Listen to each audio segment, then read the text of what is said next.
Testing 1, 2, test.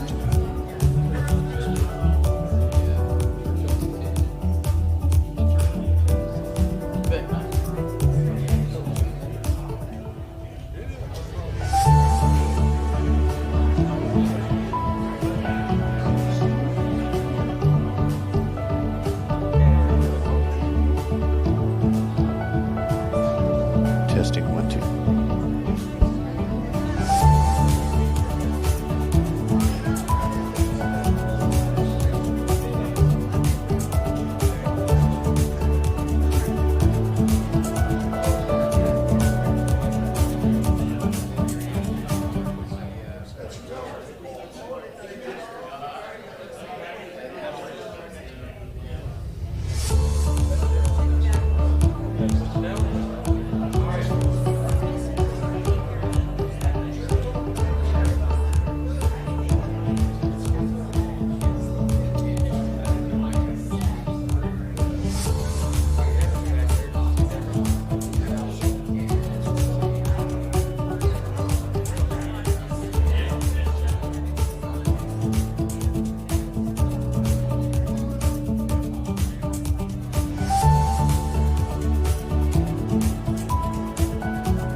Well, good afternoon. It's 2 o'clock, so let's get started.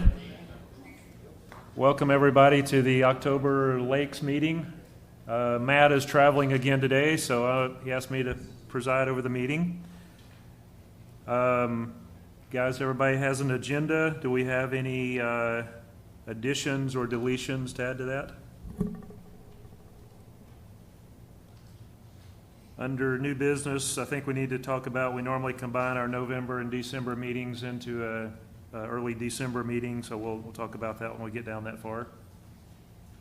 Any other additions? Okay. We all got the meeting minutes from Paul from the last meeting. Do we have a motion to approve those? Okay. All in favor? Aye. Okay. September meeting minutes are approved. Board members, anybody have any comments? Okay. I do have one thing. Each of the committees has a representative at the board meetings to give a summary of what the different committees are doing. The Lakes Committee has not had one for several meetings now, so I would like to ask that someone be appointed to do that at the upcoming board meeting. And remind us that that's on us, is that, what day and time?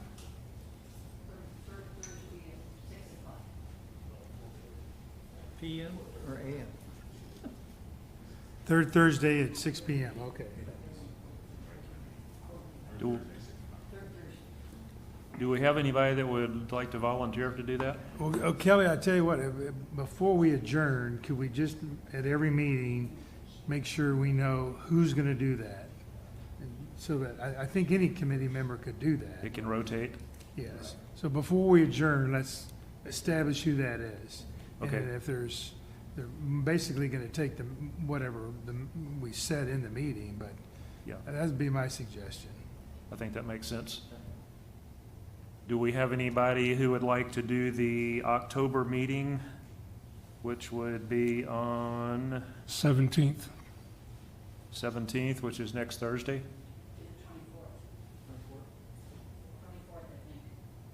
That's right, I'm sorry, 24th, 24th. excuse me.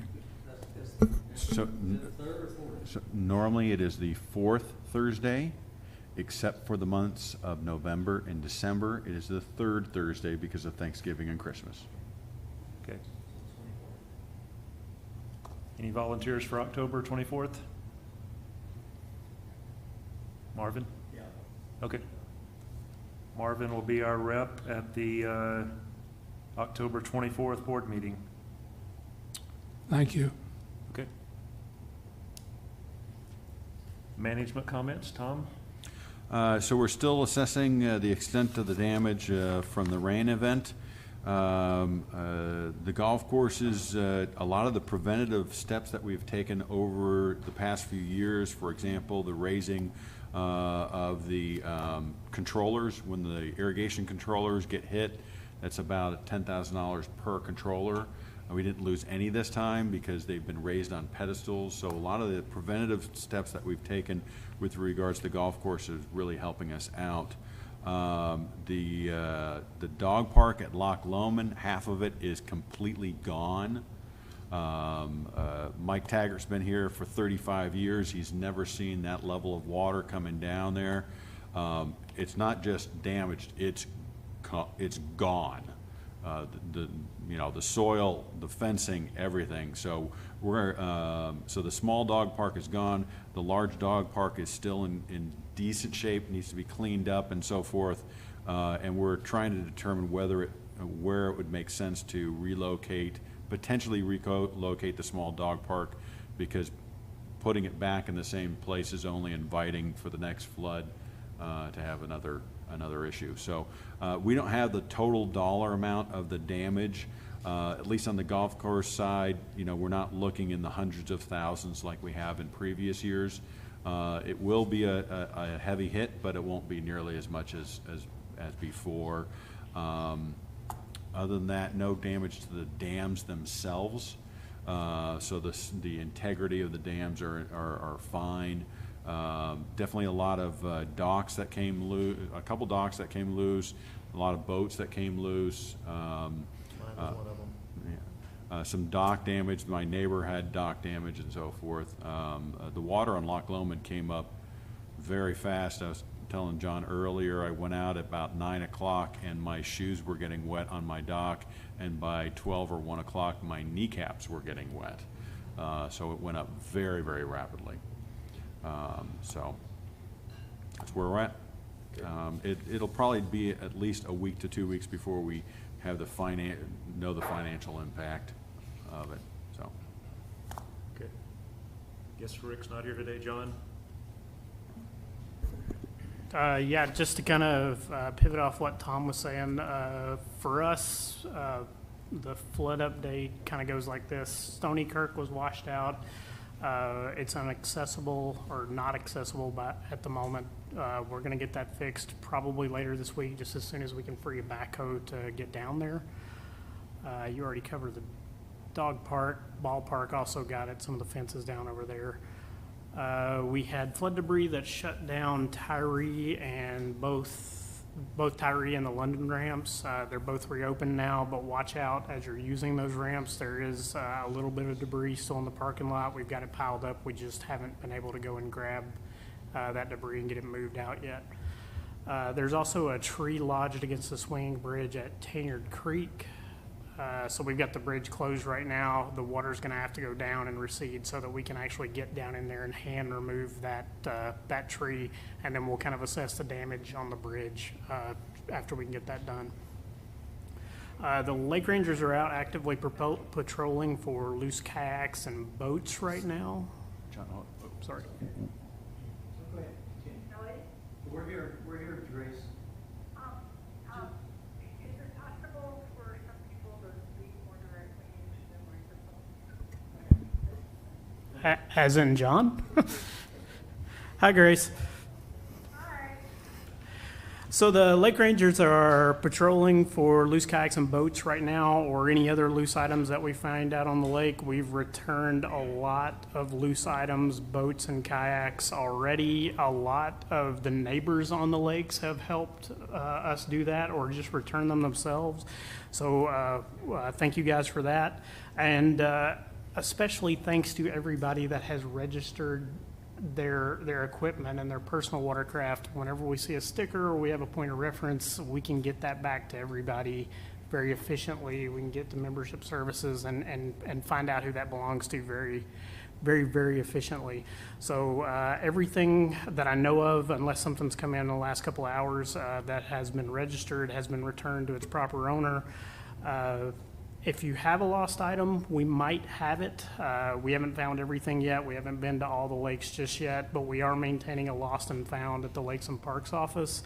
So if you're missing something and want to know if we found it, you can call me at my office. My office number is 855-5067, and we'll try to find your item.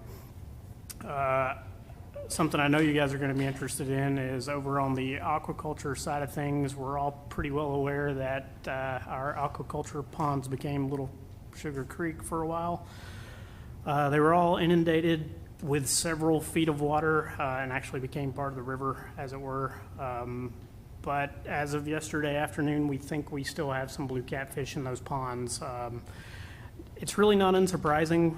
Blue catfish are a riverine species as it is, and they're equipped to deal with that sort of thing. That's the sort of species you always find in a deep hole in a river anyway. So even small ones probably hunker down. That's what we thought might happen. That's what appears to have happened. We don't know anything about the numbers yet. We just know that we were able to feed some catfish yesterday, so we just do have some that remain. We'll know a little more as the water settles out. What we're really worried about now at this point is what predators actually got into the pond. Thankfully, blue catfish grow fairly fast, so we'll probably be able to grow those fish faster than they can be eaten. Really, all we're worried about is mainly largemouth bass at this point, being able to eat catfish. Right now, they're about 3.5 to 5 inches long. So it won't be long as we actively feed those before they'll outstrip the ability for predators to take advantage of them. Thanks to the flood, we do know that gizzard shad spawned on Loch Lomond, which was something we were about to research anyway. We found them in the trees at the dog park. So we know that we probably had a spawn about June. Now those fish are probably anywhere from 3 to 5 inches long, in some cases on up to 6 inches long. So, and that was just fish that were born in June. So, we've kind of preached that gizzard shad aren't necessarily a good thing. As you can see, those fish were born in June, and they're already, up to 5 inches. Most of our predators in our lakes just can't take advantage of those by next year. We also know that black crappie spawned in Loch Lomond this year because we saw them in trees. So that's two really good things that we did find out because of the flood. I wish it hadn't have been that way that we found out, but that's two good things. Next week we will start our fall electrofishing samples. So if you guys see a really loud boat, really late at night out on the lake, shining lights in the water, it's just us. So just wave, please don't curse us out. We'll be mainly targeting largemouth bass, and we'll be going after looking at relative weights and what kind of condition those fish are going to enter into the wintertime with. And then in a couple of weeks, we'll be running nets, and that'll be for the other things like crappie or walleye populations, and also to get a handle on what happened with our shad this year, even though we already know at least they spawned in some places. That's all I've got. Okay. Busy week? Very busy.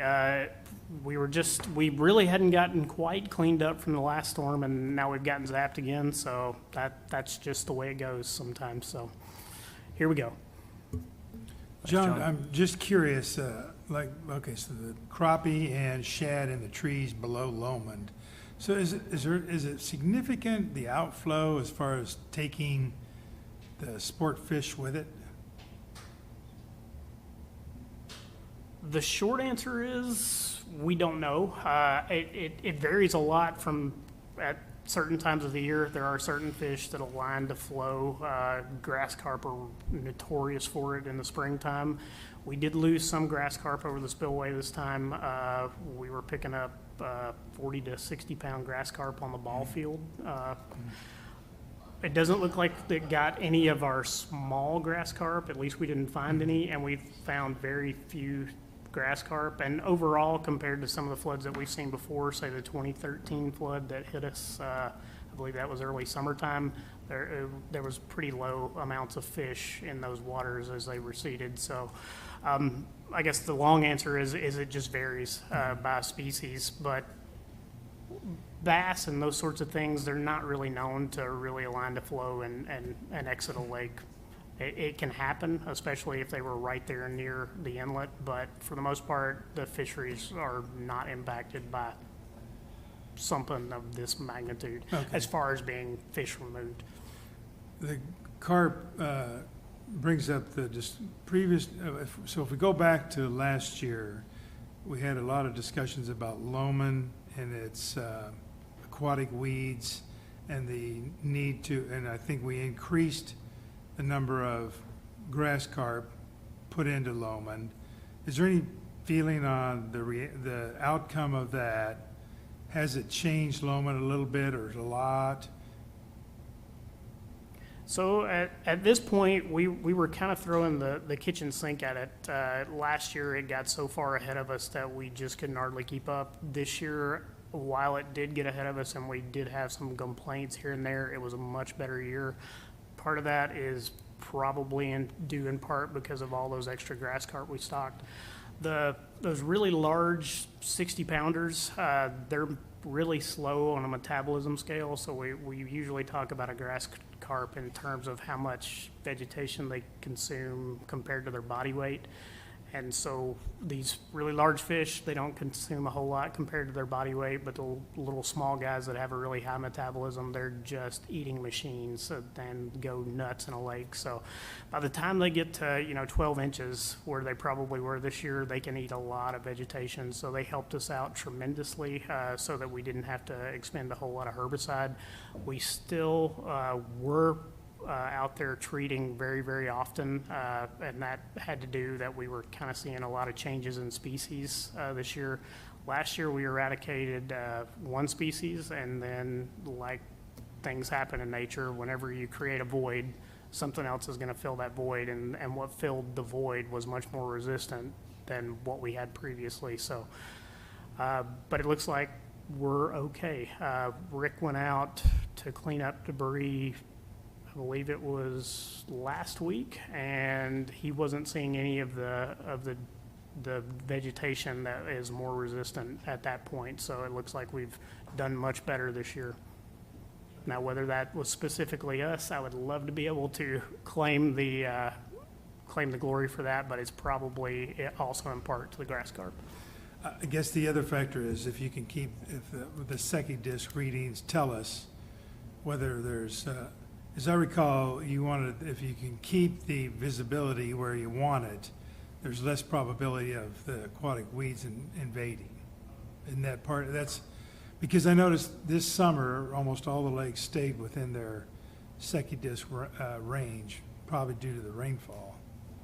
Right, and you're hitting on the other part of the equation. So we target to keep our clarity around 2.5 meters, and that's going to shade out a good significant part of the bottom.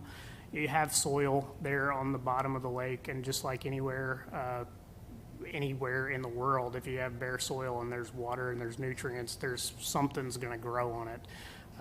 If there's a seed that can take hold there, so that's part of the game, is just eliminating part of the sunlight that can hit the bottom of the lake and actually create vegetation, and then we only have to deal with the shoreline fringes. Hey, John. Why does Loch Lomond predominantly have the only grass in all of the lakes? So it could be for a couple of different reasons. Back in 2010, Loch Lomond had very little vegetation at all. Really, the big vegetation lake was Lake Windsor. We worked really hard to eradicate the vegetation on Lake Windsor and spent a ton of manpower trying to eradicate it. And then we also did a drawdown that happened to have a really cold winter that coincided with it. So we were able to kill that out. Over at Loch Lomond, of course, is a popular lake. You have boats that are coming in from other places. They're going to bring weeds with them whenever they come.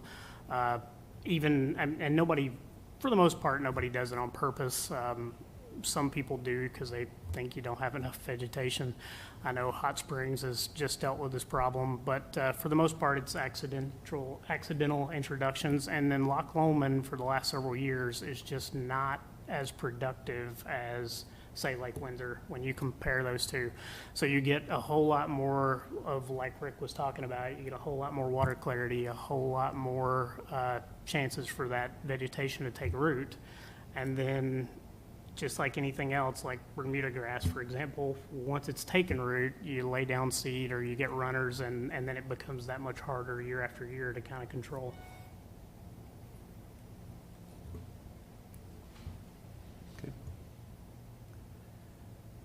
Under old business, as we continue to gather information about the wake boat issue, Marvin put together this summary of what we've done over the last couple of years. That's very helpful to kind of be reminded of where we started and what we've looked at. So that's out there. If you have any questions, Marvin, pull that together for us. Thank you, Terry. One thing that I realized when John started talking about other boats coming in here or boats going to other lakes, and this is an issue that I discussed with Rick more than once, and he agreed that it could definitely be a problem. And this is one of the things that I think we need to address this year.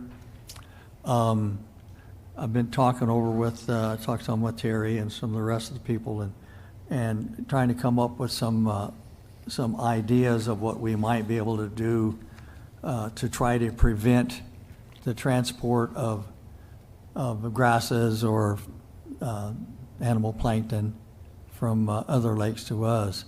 And I come up with this crazy idea, and I thought I just wanted to shove it around. We don't have to discuss it now, but just think about it.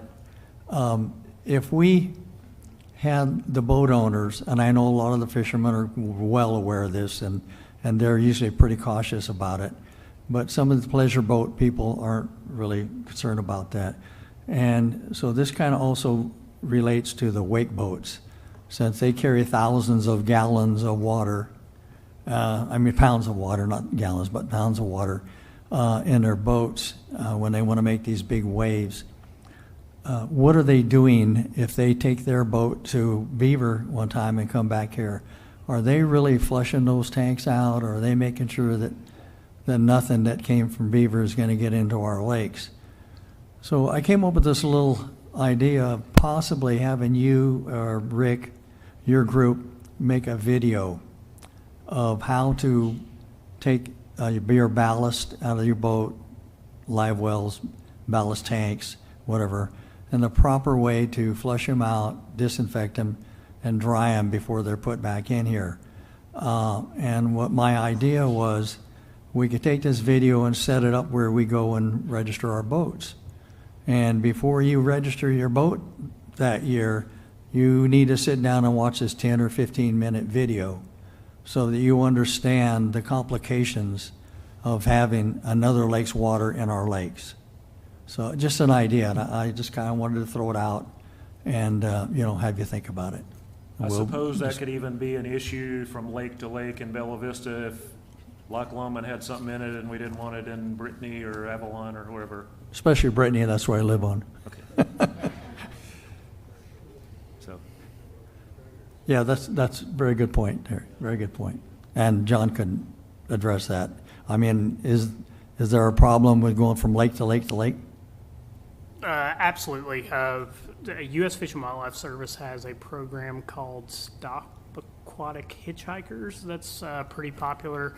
I know we've probably still got some signs up around, and I know any fishermen in the audience are probably familiar with it. There's probably videos available just from them.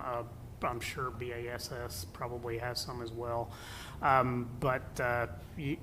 When we tend to think of things in the village as far as lake to lake, it's more, it could be vegetation. We know things like the water willow that is around the edges of Loch Lomond has been put in several different places. Norwood, it's there now, Rayburn, several other lakes. So we do get some vegetation transport from each lake.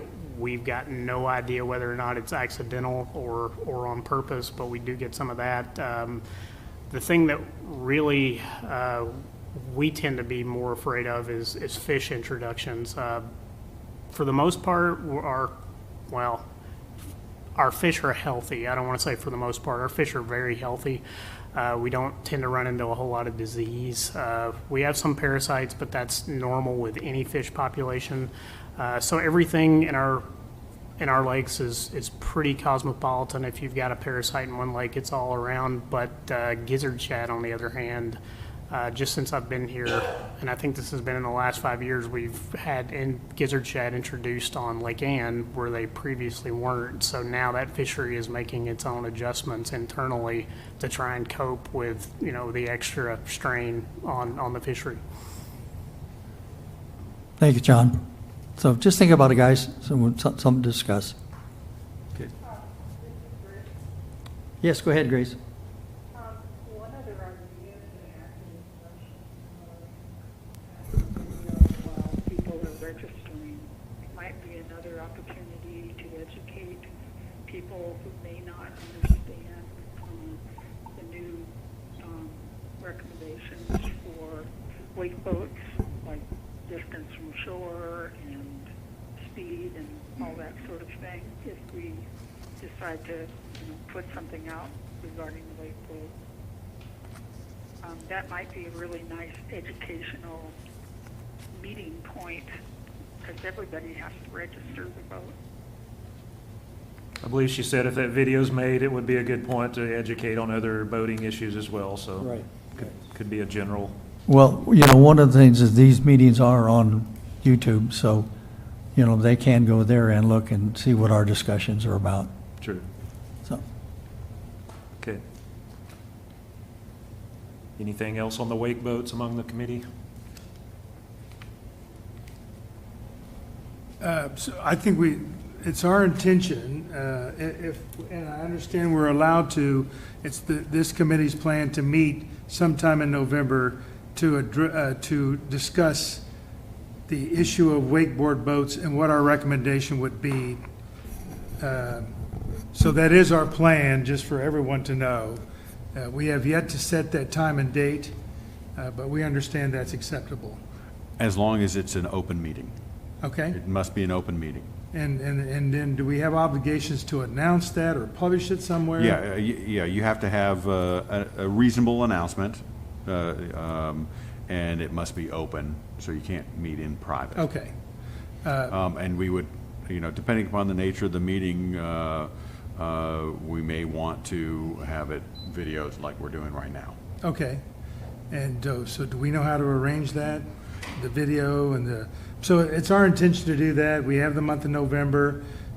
We've committed to ourselves that we would come up with those recommendations and have them prepared for the board's December meeting. That sounds reasonable. Yeah, you just need to let me or Tammy know in advance. We'll make sure that we post it on the calendar on the POA's website. We'll include it in the newsletter, the notice of the meeting date and time. And then we'll also arrange to have, it's usually Chris that's behind the screen back there, behind the window, and he'll be here and video and live stream it. Okay, so I wanted to make everybody aware of that because it's, and the purpose of that is we'd like to have just a session just for that purpose, so that every board member can have an opportunity to present information, focus on that issue, and go forward with our board's or committee's recommendation. That sounds reasonable. It's ultimately a decision of the committee, but it sounds reasonable. Well, I was gonna make a motion here that we normally cancel our November meeting, but if that has to be an open meeting, then perhaps we do that at the November meeting rather than calling another meeting. Yeah, for an issue of this nature, I think it's critical that it be an open meeting. Okay. So let's plan that to be our major topic then among the committee at the November meeting. And then we'll make our proposal and vote in December. Yeah. Okay, so rather than cancel the November meetings, could we stick with the 13th then? Is that acceptable? Let's do that. With the purpose of the Lakes JAC addressing the issue of wakeboard boats? Correct. Okay. And I think it's good, one of the committee members reminded me the other day, and I think it's good to continue to point it out, that we are an advisory committee and we don't make rules, we recommend them, and whatever we suggest, that goes to the main board, and then they make a decision on rules, so we're just the recommenders. Okay. But the board appreciates the efforts of the committee and the research that the committee has put into this. And, you know, recommendation hasn't been made yet, but we appreciate the efforts that you guys have been making. Thank you. Anything else among the committee for new business before we go to open forum? Yeah, Grace. Have further discussion about this possible video and educational opportunity upon registration, because I think informing people is going to be a big piece of how successful any new regulations will become for wakeboards. We could probably bring that up in the November meeting, Grace. Okay, sounds good. Thank you. Okay, we'll move to open forum, and we will limit everybody to 5 minutes. Is there anybody who has comments that are not related to the wakeboard issues? Let's take those first.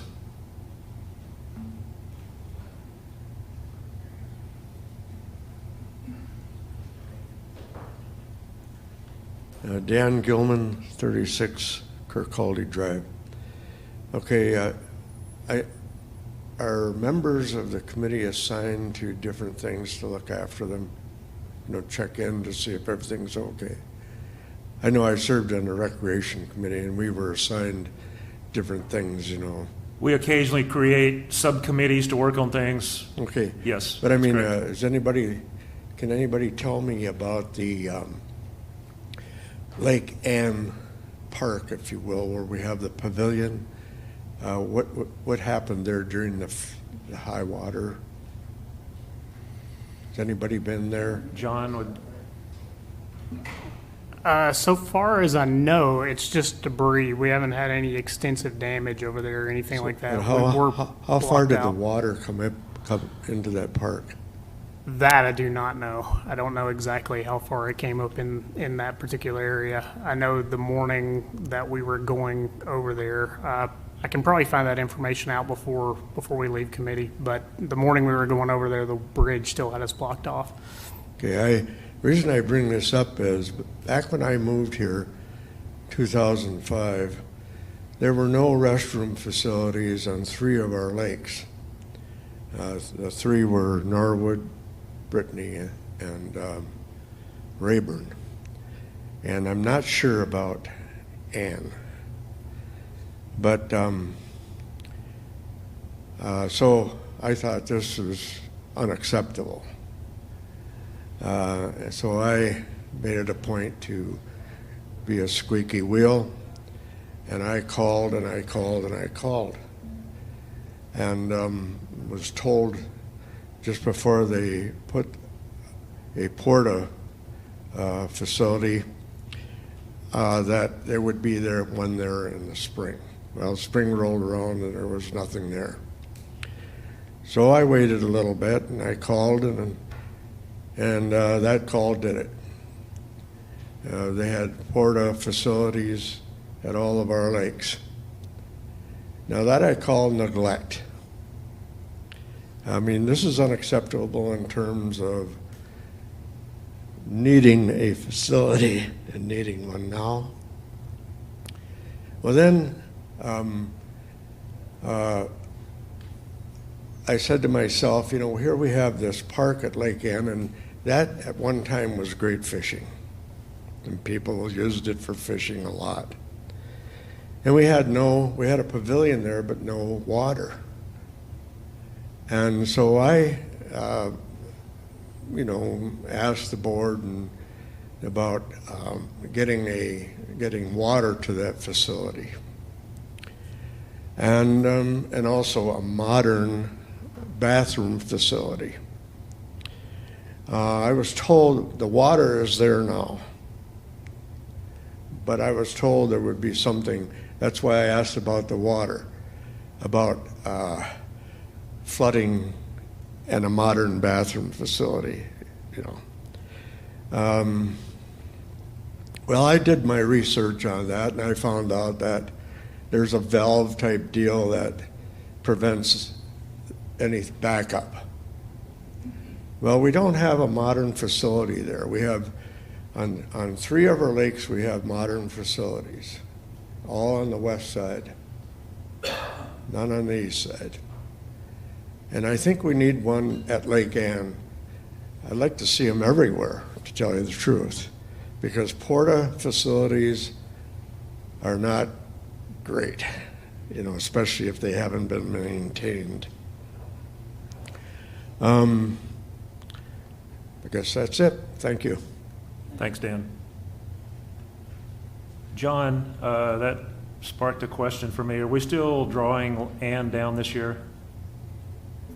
Yes, we met, I believe it was just a few days ago, to go over there and look at the valves and make sure everything was in working order, and we Okay. think they are. We'll probably perform a test within the next few weeks just to make sure that we're okay as far as piping and that sort of thing, but we're still good to go.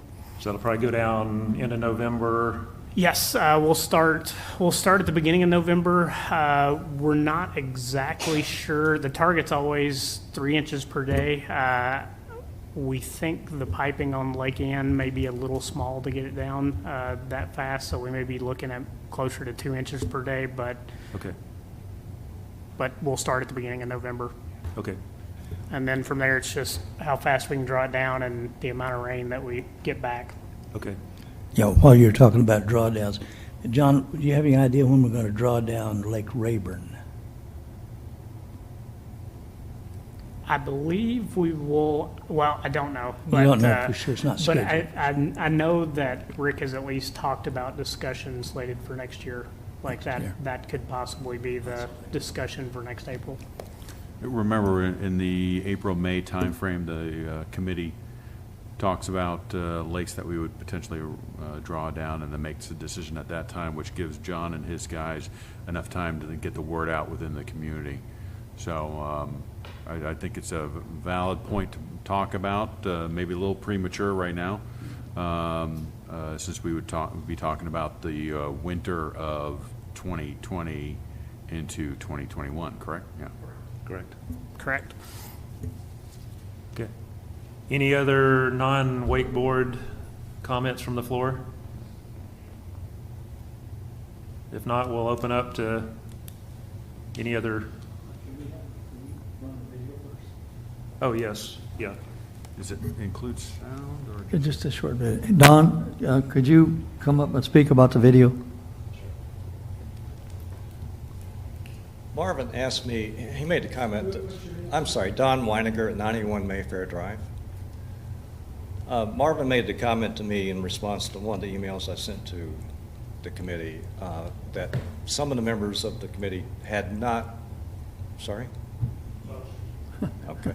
Some of the committee members may have never seen a wake boat in operation. And he asked, did I have any video of that action? And I said, it turns out I did have one from back in May, I think it was. This video was taken with my cell phone. At the beginning of the video, I zoomed into the boat. The boat was coming down Lake Windsor from the north to the south, and it was out at least 250 feet. So keep that in mind as you see the wake created and how long it takes to get to shore and its impact on the shore when you see it. Again, at the beginning, I'm zoomed into the boat. Toward the latter part of the video, I zoomed back out so you can see how far out they were. Okay. Shall we go ahead and start? Yeah. Okay. What day of the week was this, by any chance? You don't remember? Weekend, I don't know. Oh, it's on a weekend? Okay. I don't know. Okay. I can't tell you that. One thing I did notice about the video that's interesting is watch the rope on the boat. Yeah, he tosses the rope away. He's holding the rope, and I was getting over on the outside there. He releases the rope. So this is what's called wake surfing. This is when they put out the maximum wave so that you can actually surf on the wave. Just like riding one into the beach. Just like riding on the beach, yep. And Don, did you shoot this video? Yes. And were you on shore? I was on my dock. It's on his dock. And again, there's an audio with it, but it's not like. I'm not sure about that. I didn't hear the audio when I played it at home, so. But basically, this is going to give you an idea of the size of the wave that the boats make. He's standing on his dock, as he said. I don't know if it's just me or not, but it seems to me like the wave is actually increasing as it's coming in. Maybe that's just because it's getting closer. And what would you estimate the size of the wave when it hits your dock? It's actually probably 1.5 to 2 feet at that point. We've had larger waves. We've had come up through our deck boards 6 feet up into the air at times and watching over the seawall itself. But again, this boat was way out. It was 250 feet at least. All right. Well, thank you for bringing that to us, and because, as you said, a lot of people have never seen one, and it's great for all the members to be able to see a wake boat. Okay. Next.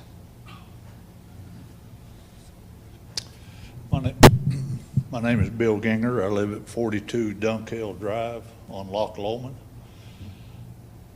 Could I ask the board members and guests that I'm seeing, how many of you all live on a wake lake? 1, 2. How many of y'all have a dock on the wake lake? Okay, I'm asking the board here. I'm glad y'all do. I figured y'all did. Okay. Not a majority or anything. The last meeting, we had a construction fellow here talking about docks and, of course, damage done to docks. And he was a proponent, well, they're just not built right. Well, I come from an old construction background, and Loch Lomond was put in place 82, 83, around there. Boats were different then. Docks were different. The docks were built to accommodate the boats that were around the area at that time. You didn't have back then the wake boats. You didn't have the 150 to 300 horsepower outboard motors. Over the years, the size of the boats got bigger, the motors got bigger, outboard motors, well, and inboard motors. And now we're into these wake boats. Bella Vista, I don't know where I saw it on, maybe it's Facebook or something, has a great little film advertising about the community, showing the golf course and amenities that Bella Vista offers. I suggest they go back and put in a little clip. Out in California, they show Big Sur, the waves splashing up against the cliffs. I live on what they call Tyree Raceway. I say that in jest, but that's what it is. You go out there and sit on your dock to enjoy the evening, and when you get a wake boat or a pleasure boat or somebody in a pontoon boat that's not aware of the wake rules or just disregards them, and you're sitting out there and you get splashed with waves, just as the gentleman showed, that's not very good when you got guests sitting down there, and our swim dock is slotted and the waves come up and splash you. I don't think any of y'all would like that, much less the damage that it does, plus the shoreline and vegetation. And by the way, I'll take some of those sea carp over there. I got plenty of them to eat right over there on lot 320. So let me get back to Houston. We got a problem. I was reading your minutes from 217 all the way down, and you had a lawyer looking at this, but here we are in 219. We still have not resolved the problem, and we've got a problem, and it's festering. Do you take the bull by the horns now and commit to something, or are we going to be addressing this 5 years from now, 10 years from now, when somebody buys that cabin cruiser for sale over there across from Hiawassee Cafe and puts it on the lake? There's nothing stopping them from doing it. It sounds ridiculous, but who would want to buy a wake boat and go around in circles on Loch Lomond and not take it over to Beaver? I used to have a V-drive. Hey, I was all for speed, but I wouldn't bring it over on a Bella Vista lake. That's ridiculous. So, couple of things. I'd like to see the no wake rules moved out to 300 feet at a minimum. I can't see why it can't be that. You say, well, if two boats pass, there's not enough room on Tyree. Well, really, you're exactly right. You're no wake on Stony Kirk, you're no wake on Grattan, but yet you can go full bore anywhere on Tyree. And I say that because you all are under the assumption that, well, we got rules. Folks don't follow them. The one thing that is consistent with everybody I asked, and I've asked plenty of people, if they were put in at the landing, there's no wake to that buoy, 100 yards, 200 yards out. I said, well, what from there? Well, we can just go. I said, really? Yeah. I asked the fishermen that. And by and large, the major majority of fishermen concur and obey the wake rules. But they're not really up on it. And I've proposed this each time I come up here over the last several months. You need a big sign. I don't mean something in the bulletin, that glass bulletin. Nobody reads that. Nobody reads your little yellow pamphlet. You need a big visible sign at each boat landing. Need one at the gas pump. I'm talking about Loch Lomond. Need one at the bait shop. Okay. You need a little plaque. Your time's up, but we'll definitely consider that. I'll finish here in just a second, Okay. sir. You need a little plaque on your pontoon boats.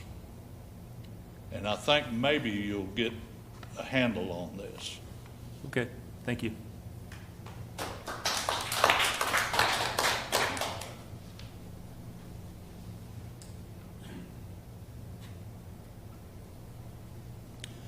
Dick Schrod, 75 Thorfar Drive, that's Loch Lomond, and I'm in the big part of the lake.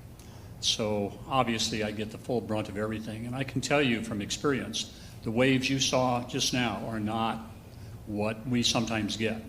The wake boats are getting larger, They're carrying more ballast, and Volvo Penta has a drive that's designed to drive the lower end of a boat further down into the water. So it's getting worse. The problem I'm having is last July 3rd, we couldn't even have a friend tie up at our seawall because the waves got so rough that it pulled out one of the davits from my seawall. I had to have him come and take the boat away before it damaged his pontoon boat and the rest of my seawall. Every year we've lived here, we've noticed that our quality of life on Loch Lomond has gotten worse. And unfortunately, wake boats are having a lot to do with it. Now, I'm a 60-year water skier. That's how long I've been doing it. And I watch the wake surfers out there, and I'm thinking, wow, that just looks incredibly boring compared to slalom courses at 35 or 40 miles an hour. I'm sorry, I can't get into it, but I really wish you would look at this, including enforcing a greater distance from the shore for a wake. The other thing I'd like you to think about is a wake restriction during high water. I don't know if you have that now, but during high water, especially Monday last, there were a few boats out there creating some big wakes, including one of the lake rangers. And I'm not sure that this is a good plan. Thank you. Okay, thank you.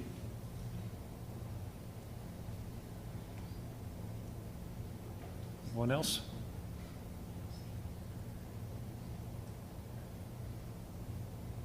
Could I ask one question Sure. for Mr. Judson?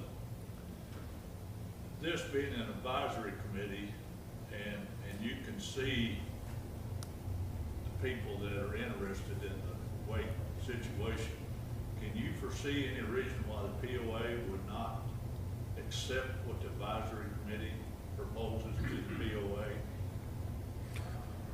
Well, they are an advisory committee, and it's well within the rights of the board to accept or reject the recommendations of the committee. That's their right. With that being said, in the 4 years that I've been here, by and large, the board has accepted the recommendations of the committee that has done the research and the legwork on it. So I'm kind of giving you two answers to your question, but ultimately it's a decision of the board. But in most cases that I've seen, they have respected the work and the recommendations of the committee. I know I didn't use all of my time, but I have a question. Will you be accepting comments at your November meeting? Oh, yeah. Yes. Yeah. Yeah. Oh, yeah. Okay. I'd like to put some more thoughts together so I'm more organized about it. Okay. Yeah, anytime the meeting is public, unless it's very narrow, like they're maybe working on the budget or something like that, and they've already received input, but a meeting of this nature, it's absolutely imperative that it be open to the public, open to our community, when I said to the public, and that the community is given the opportunity to make comments. Is that meeting held here? Yes. I'd like to suggest everyone that comes with us, something like that, to write it down to where we can maybe look at it later, we don't have it. Absolutely. If you have some thoughts or comments and you want to write them down ahead of time and email them to one of us, and we can have those on hand. I think my wife has already submitted some comments, but her and I will get together and flesh this out a little more. She really more into kayaks and the effect it's having on kayaking. Thank you. Yes. Question, would it be worthwhile for your committee to get some of these things ahead of time from your meeting? We have been getting a lot of them, so yes, if you have other new comments, definitely send those over. My name is Andy Grover. I live on 28A Bosworth Circle on Lake Ann. The reason why people don't show up is because it's in the middle of work. I hope the committee realizes that, because I've had to take 2 vacation days to come and share my thoughts, and I know all the other people that came last time, that you only get so many days off of work. So I hope you take that into account if you're talking about how many people show up, because it's logistically you're in a difficult time for probably the majority of the people who would be operating these boats. I know I'm stereotyping, but usually it's younger people that have them, and they're usually working. So I would just encourage you to make sure you take care of it, or take that into consideration. The video was interesting. I still would recommend that you follow the regulations that the Water Sports Industry Association has. They say 200 feet, and that boat was not compliant with the regulations that they suggest, because they were wake surfing on the shore side of the boat, and the regulations that they have recommend that you wake surf on the middle side, because what happens on a wakeboard boat is that it takes the wake on both sides and it steers them over to the one side to put more emphasis there. And so they recommend that you are wake surfing on the lake side instead of the shore side. So I think there's still some education that could be going on to help with the concerns that are with the concerns that everybody has. But I would still just ask you to read those regulations, because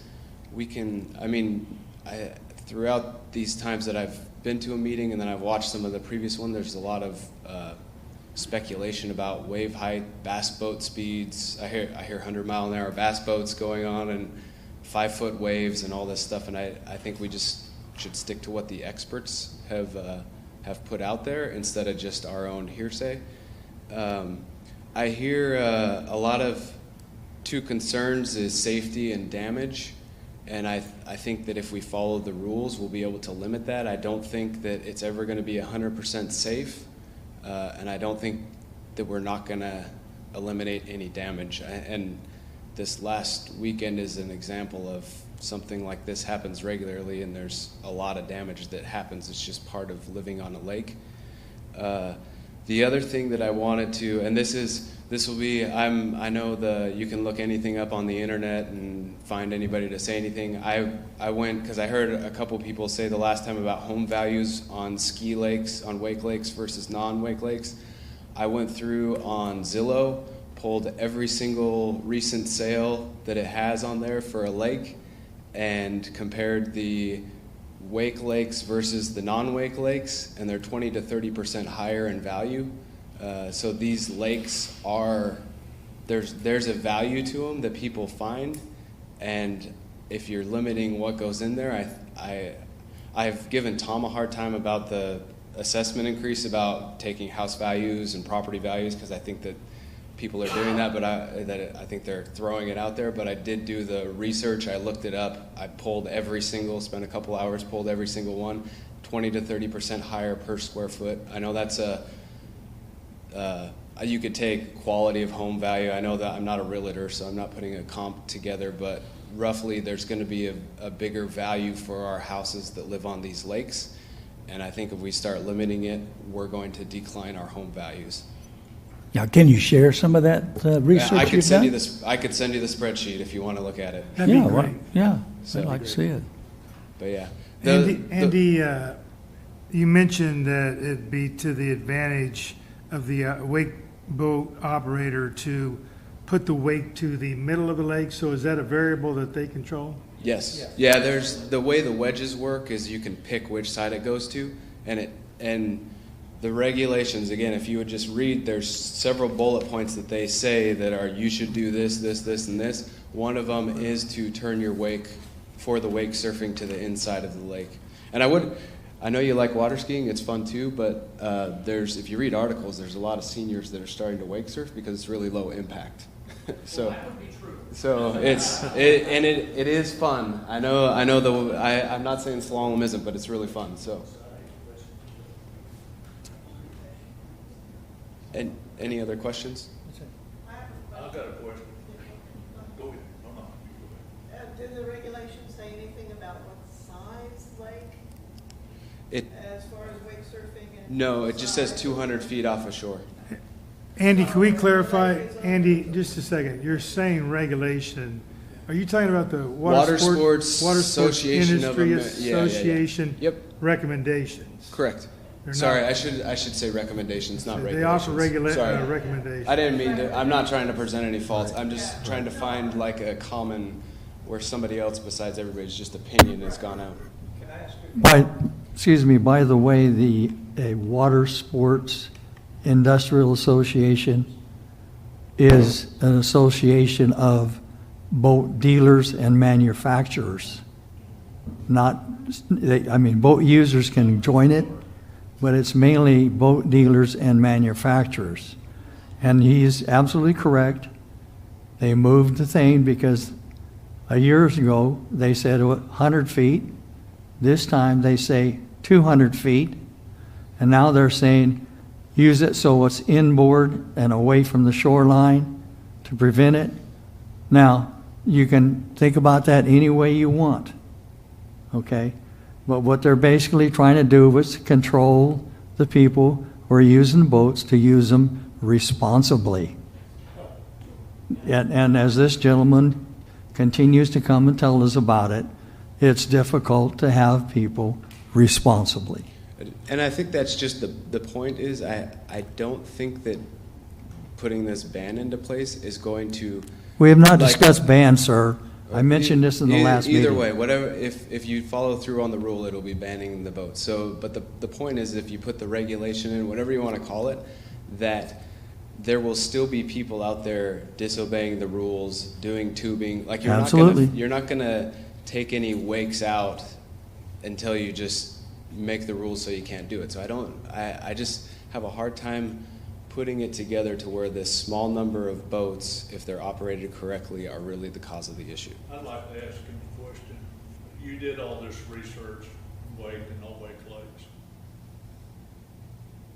How many wake boats is sufficient for the size of Loch Lomond, the size of Wake Lake? I don't know the answer to that, but I would be all for. There's no limit as to how many can get on there right now. Make a limit. You know, I just think the drastic measure of saying you can't operate these at all, I think that's extreme to where your opinion, my opinion, but that's why I bought my lot. That's why I built my house. That's why, so. Did you have Do you have small children? I do. Andy, thanks. Thanks. If there may be other people that might want to make a comment. Would you let them in the water right in front of that seawall and have that boat come by? I would be out there with them like I am every time with life jackets. Kids are playing in the water. I would limit those kind of conversations. All right, next.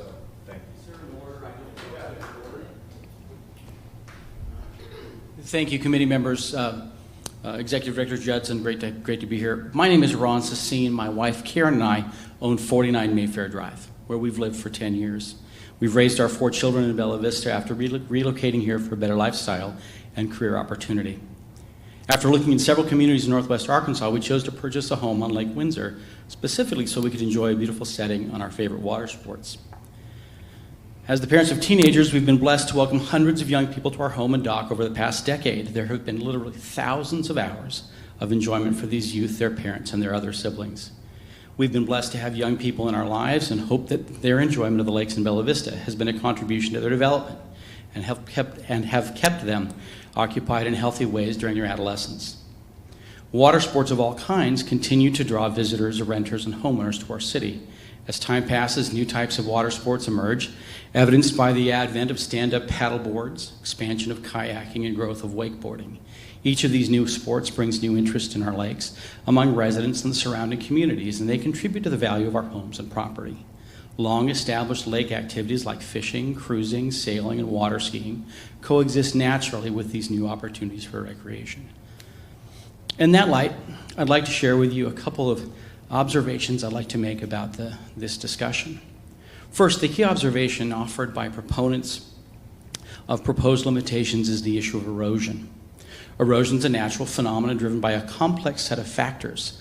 While water is a contributor to erosion, an equally important factor in erosion is the slope of the surface, which is interacting with gravity to influence the rate at which the underlying soil along a waterline shifts. The steep slope that defines the shorelines along the majority of both Lake Windsor and Lake Anne exerts a significant downward force on the underlying soil, far in excess of the more gradual slope that exists in other bodies of water. These slopes, which we in the Ozarks appreciate because they define the natural beauty of our region, contribute significantly to the natural process of erosion, far in excess of the impact of any individual boat, whatever size that boat might be. Let me give you a personal example. During the past water reduction in Lake Windsor, we discovered a significant amount of erosion surrounding our seawall and dock. While we had the opportunity, we were able to perform remediation efforts and strengthen the seawall at an investment of about $8,000. What's remarkable, given the present proposals, is that our home is located in a no-wake zone. The erosion impacting our property was not a result of any boating activities, but driven exclusively by the natural processes of weather, gravity, and slope. To suggest that any other forces were responsible for my maintenance needs would be for me simply to ignore the facts on the ground. Erosion occurs, and it occurs in no-wake zones and wake zones alike, because the natural forces that create the beauty of our lakes create the requirement for periodic maintenance. Second, limitations on boat access to Lake Windsor and Lake Anne do not take into account current homeowners with boats that can be used for water sports, specifically targeted by proponents of limitation. How do they envision responding to current homeowners with boats that they currently own and which are housed on docks and at homes they purchased fully expecting to be able to use those boats with POA rules that were valid at the time of those purchases? Any changes in access could expose the POA to significant challenges. In addition, future homeowners considering purchasing lakefront properties might view the possibility for future arbitrary changes as a significant risk, driving them away from the lakes under consideration. Proposed changes run the risk of materially damaging land values for current homeowners and diminishing the future value of property along both of these water sports-oriented lakes. Third, there are a series of unintended consequences to certain limits. If boats are driven off of Lake Anne and Lake Windsor, they will inevitably end up using Loch Lomond, shifting the demand for available navigating space. With higher traffic on Lake Loch Lomond, all boaters will have to readjust their use of that body of water. If limits are adopted, how will they be enforced? Is the committee prepared to issue a detailed list of approved models of boats? Has such a list been prepared, and will it be presented before any final action is taken by the POA? If a banned boat were to arrive at one of the boat ramps, who would be in charge of barring the boat operator from launching? Once a boat were to be launched, could lake rangers board the boat to investigate whether it was potentially infracting on the guidelines? What security measures do these proposed limitations envision? Again, for those reasons, a clear understanding of these issues, I rise to simply suggest that we need to do a little bit more analysis of what the actual implications would be of certain provisions. Thank you.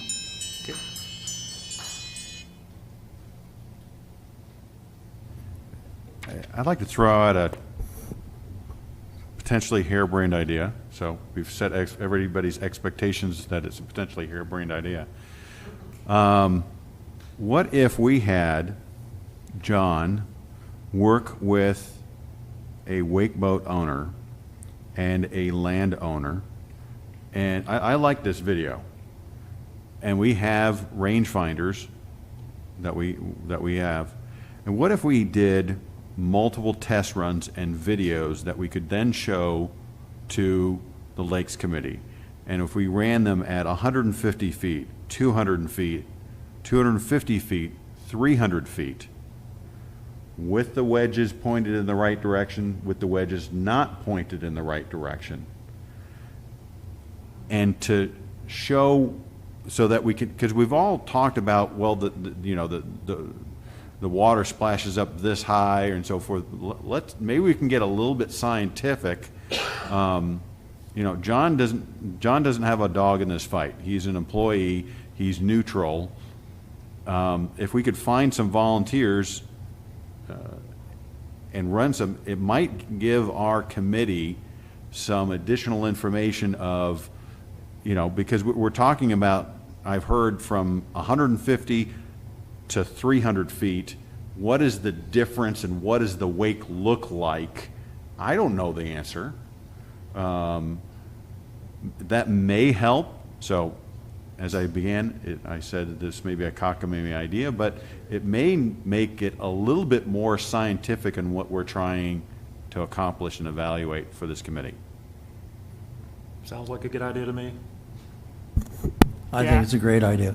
I think we can easily set something like that up, as long as we can get volunteers from somebody, we can. Before folks winterize, we got. But before folks winterize, so under a time frame, and we'll need somebody that's a videographer, but, because I'm definitely not that. I mean, I like what was done here. Yeah. I mean, they showed the boat, and then they showed the wake, which was sustained, and then they showed the impact when the wake hit the shore. We can use a rangefinder to relatively accurately determine that they were at this many feet and this many feet and this many feet, and let's see what a little bit of adding a little science to it. Maybe we can figure out, You could measure it, drop a buoy at 200 feet, and then the boat could make a run and know where you were. And let's move out. because I'm a visual learner. I do not water ski. I do not wake boat. But I want to help this committee make the best decision that's going to work for all factions. I would hope you would take our testimony. Do we have, John, do we know of someone that has a wakeboard, or Ron, do you know someone that has a wakeboat? I know a couple. Andy does have a couple. I don't know of anybody immediately.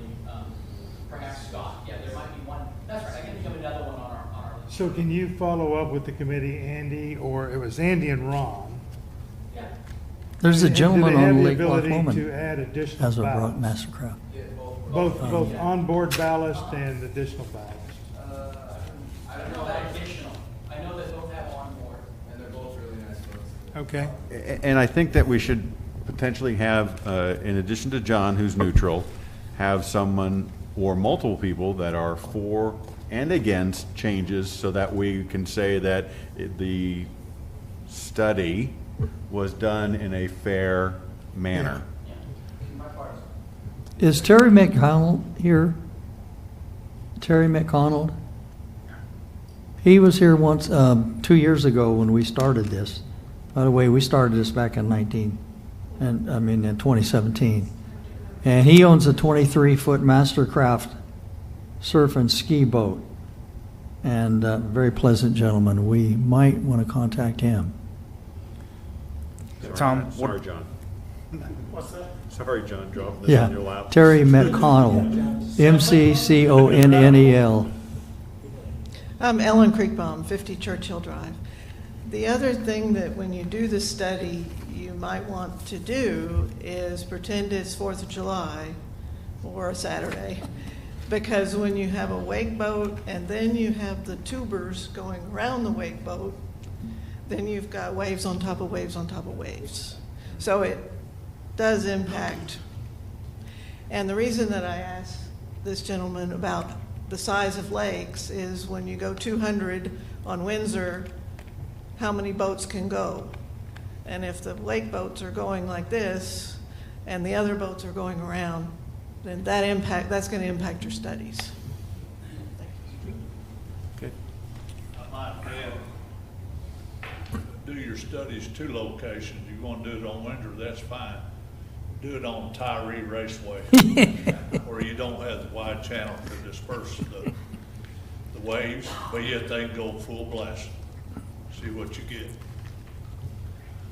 Dave? I hate Tom? to complicate this a little bit more, but I would like to see a couple of kayaks into it, a pontoon boat, maybe somebody swimming, With kids on. those kinds of things, to where we're looking at all of it Cause and effect. at one time. If you want to go to Loch Lomond, I volunteer. My property is the shoreside station. I'm on the northwest side, just about in the middle. No, it's another That's gentleman. I'm on Loch Lomond. And actually, one of my neighbors He's on has a Windsor. large Mastercraft. Yeah, it's a red and white one. Well, I can tell you that my neighbor who lives on Forfar Drive, and I don't know where this guy lives, but he is probably the only one that I've seen who is truly conscientious about his wake. He does a very good job of it. He's out in the middle of the lake. He's trying his best to be far away from anyone else who's out there. The problem is we have a lot of people who are not paying attention to that. Well, if you guys who would help want to meet with John after Sure. we finish here and give him your information, we can let him work on that. And we would potentially be able to recycle these videos as a training video for our lake rangers and for our boat registrants so that they're aware of, okay, this is, and not just this is where you need to be, but this is what happens when you are too close. Maybe you add in 100 feet. We know we're not going to go with 100 feet, but let's show them in a training video that at 100 feet, look at the impact compared to whatever the committee ends up winding up with going with it. So we may be able to use these videos as an educational purpose also down the road, because we're going to have to teach our lake rangers, hey, this is how close X number of feet looks, and this is the impact. And this is, when the wedges are pointed in the wrong direction, this is what it looks like, and the wedges are pointed in the right direction, this is what it looks like. So it may help us educate also. Okay. By the way, I want to point out that I have a 150 horsepower deck boat and 2 kayaks, one of which is a fishing kayak. So I kind of spread myself across the spectrum here.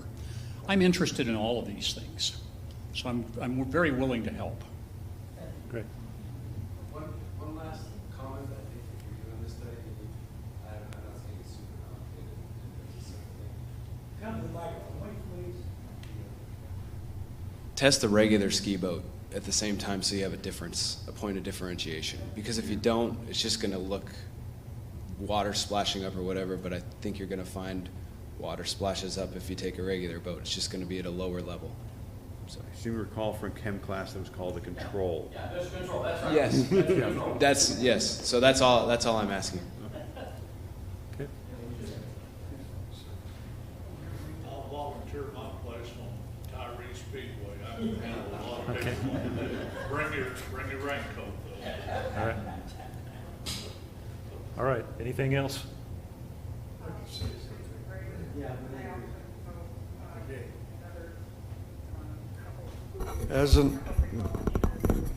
Their dock, and they're on Tyree Raceway. Okay. Thank All you. right. Yes, sir. Okay, just observing what and hearing all about this, it doesn't concern me one way or the other, but I can tell you right now, I spend a lot of time on these lakes, and I'm just out there fishing. I'm going about 1 mile an hour, if that, ever. And I've never had a bad experience on these lakes with any speed. But one of the things that kind of disturbs me is this. How many people on our committee here are also on the board of directors? There's 1, 2, 3. So the Lakes Committee They're not on the does not committee, have they- any, now, No. Jerry is a Liaison. liaison, Yeah. but he's not on the committee. Ruth and Jerry over here are also on the board, they're liaisons, but they do Right. not vote on this committee, Right, now I've been here last nor 3 or does 4 staff vote. last 3, 4 meetings, and I've heard about this wake boat issue. We have 4 board members here, or 3 board members and the COO. I can't imagine this dragging on like this. When I served on the Recreation Committee, I did not like board members at that meeting. I didn't think they could be observers, but I didn't think they should have any input at our committee meetings. The members, the committee members discuss an issue that a POA member brings forward, and then it should go from there. you know, if the committee wants to do anything with it, and see if, make a decision and see if the board adopts it. But I mean, we have these board members here. I was told by one of the committee members that when I spoke that I should take it to the board. Well, as far as I'm concerned, I did when I spoke here. And because of their presence. And as far as I'm concerned as a POI member, this issue should stop and the board should take it over and deal with it one way or the other. I mean, like I said, I know other people seem to think, I spend all kinds of time on Tyree. I don't see this. I don't see it anywhere. Thank you. Thank you. All right. This weekend. All right. With that, our next meeting then will be on Wednesday, November 13th. And with that, we'll consider ourselves adjourned. Hey, John.